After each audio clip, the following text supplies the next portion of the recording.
Hola, último vídeo de esta serie dedicada a serialización de objetos en Java. Y este va a ser un poco diferente a los demás. En todos los anteriores, la serialización ha consistido en escribir en un flujo que estaba relacionado a su vez con un fichero. Y ese fichero pues se escribe en el disco como hemos estado viendo. Pero en general Java trabaja con flujos. Los ficheros son un tipo concreto de flujo, pueden serlo. Pero el concepto de flujo es bastante más amplio.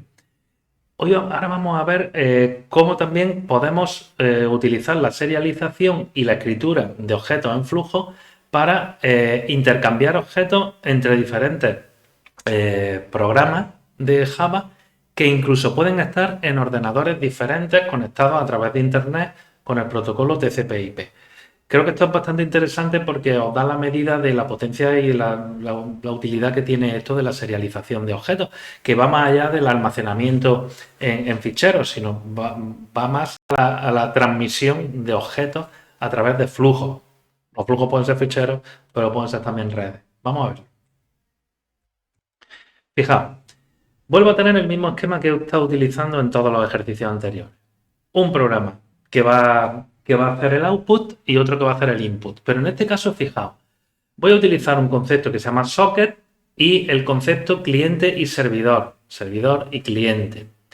Vamos a ver las dos vertientes de estos programas, que creo que es bastante interesante que tengáis esta visión. Aunque en la unidad este tema no se trata en realidad, porque está más centrada en el almacenamiento en ficheros, pero es que creo que es importante que entendáis que a fin de cuentas un fichero no deja de ser un flujo y que el concepto de Java es por flujos, no por ficheros. Vamos.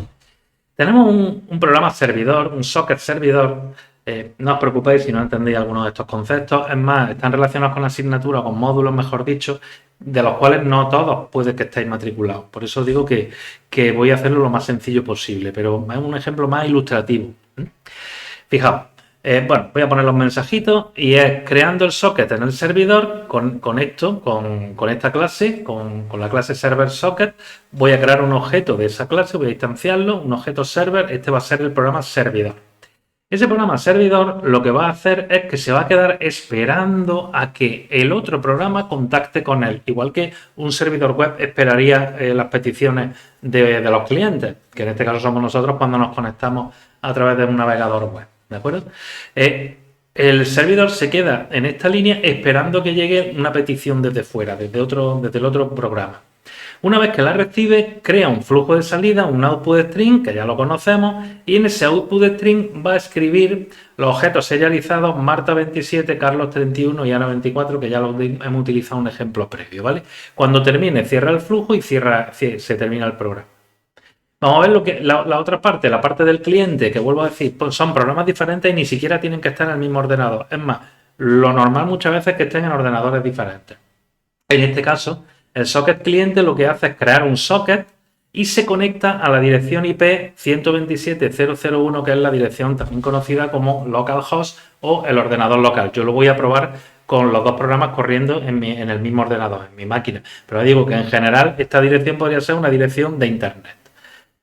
Un puerto, te recomienda poner un puerto, los puertos ya sabéis que llegan, bueno, si no lo sabéis, os lo digo yo, llega hasta 65.000, un poquito más de 65.000 y lo que no se recomienda es utilizar puertos por debajo del 1024, porque son los puertos que están asignados según los protocolos a los diferentes servicios de FTP, correo, web y demás. A partir del 1024, pues son puertos que ya sí los podemos utilizar como usuarios. Yo he cogido este 9.999 como podía haber cogido otro cualquiera, siempre por encima del 1024, ¿de acuerdo?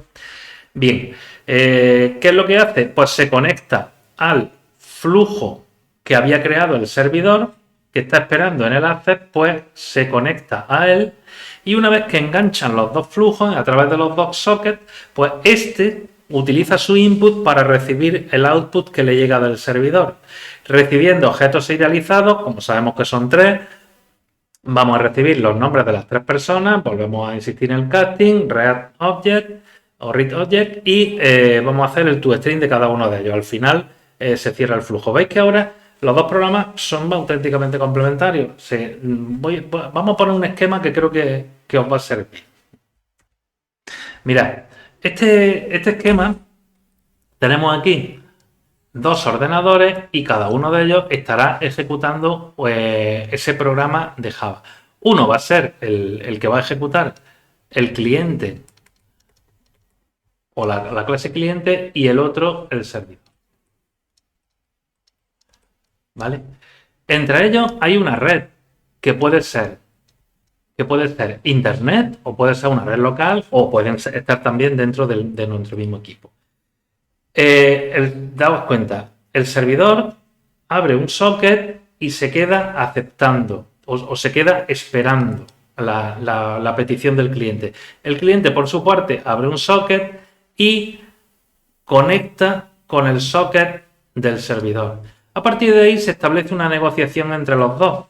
Aquí está hecho el caso general de que la información pueda ser bidireccional. Nosotros solamente hemos utilizado la parte que conectamos el output string del servidor con el input string del cliente. Y por aquí han viajado los datos serializados que una vez que en el cliente pues los puede con el toString pues lo ha impreso en pantalla. Ahora vamos a ver cómo lo imprime en pantalla, ¿vale? Después se cierran los dos y los programas pues terminan, ¿vale? Esto es lo que va a pasar. Vamos a ejecutar los dos, pero fijaos que aquí este programa se va a quedar esperando que el otro le pida datos. Vamos a ver cómo funciona. Bien, vamos a lanzar los dos programas y vamos a ver cómo funciona. Lanzamos primero el programa servidor, socket servidor. Veis que aparecen los mensajes creando el socket en el servidor, hecho esto, creando el socket y esperando conexión con el cliente. El programa no está detenido, está ahora mismo esperando que algún cliente le pida por el puerto 9999 a conectar sus respectivos sockets para establecer un flujo entre el output suyo y el input del cliente. Vamos a lanzar el cliente. Cuando yo lo lance,